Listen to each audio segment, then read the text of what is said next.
Waxaa jiray laba saaxiib, waxay ku socdaalayeen dhul saxaro ama lamadegaan ahaa. Intii safarka ay ku guda jireen, ayay murmeen labadii saaxiibada ahaa. Mid ka mida labadooda ayaa wejiga ka dharbaaxay saaxiibkiisa.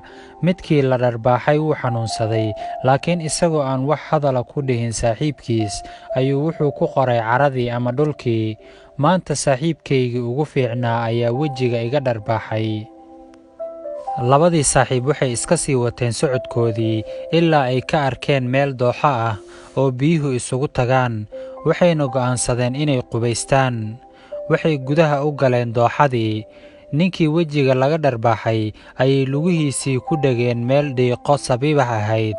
Wuxuu quusay biyihii, laakiin saaxiibkii ayaa soo qabtay oo ka badbaadiyey inuu qaraqmo.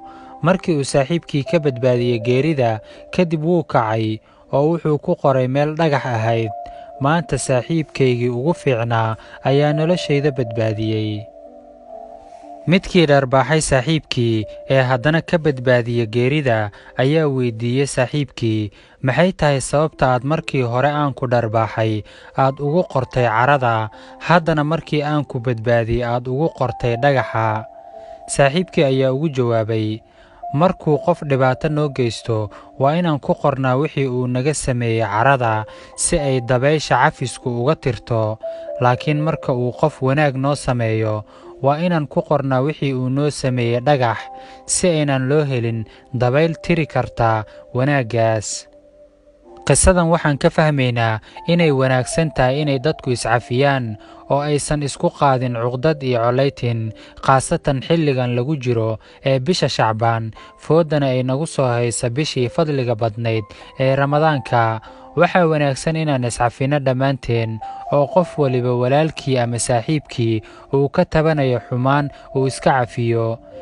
Ma ogtahay bishan aan ku guda jirna ee Shacbaanka inay tahay bil acmaasheena sare loo qaadayo? Alle subxaanahu wa tacaala wuxuu u dembi dhaafayaa dhammaan dadka marka laga reebo mid shirki sameeyey iyo mid ay dad col ama cadaawad kala dhexayso.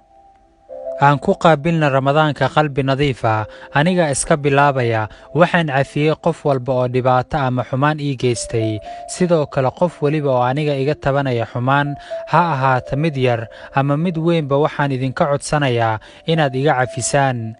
Aan iswada cafinno si Alle inoo cafiyo. Haddaba walaalkaygan iyo walaashaydan khayrka jecelow, ajar badan shaqaysta oo muuqaalkan inala faafiya si ay ummadda isu saamaxdo.